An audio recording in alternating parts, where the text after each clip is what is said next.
En novembre 89, en écoutant les nouvelles et en entendant l'annonce de la chute du mur, j'ai pleuré. J'ai tout simplement pleuré. J'étais à la fois fou de joie et d'émotion par rapport à tous les gens que je connaissais. Mais j'ai aussi pleuré parce que j'avais compris que la plupart des gens avec qui j'avais des contacts étaient certes contents d'être libérés, mais n'avaient pas envie de devenir comme nous, à l'Ouest. Ils avaient l'espoir de pouvoir reconstruire leur pays avec leur vie, leurs valeurs, leurs manières, leurs idées. Cette attitude-là a été très très vite déçue et balayée par la volonté de la majorité de la population qui était de dire on veut se réunifier et on veut reprendre un pour un le système ouest-allemand. On va pas essayer une variante un petit peu plus sociale, un petit peu plus progressiste. On va même pas essayer de garder certains avantages sociaux. On va tout bazarder. Les gens ont reçu 100 Deutschmark le premier jour quand ils passaient la frontière. C'était ça, la liberté. C'était 100 Deutschmark.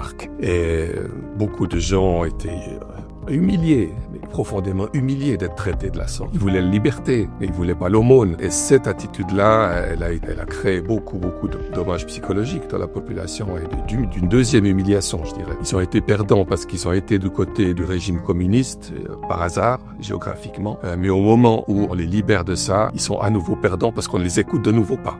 Comme en 47, on les a pas écoutés. Respectivement, la majorité a décidé autrement. Et beaucoup de gens ont été vraiment traumatisés par ces changements.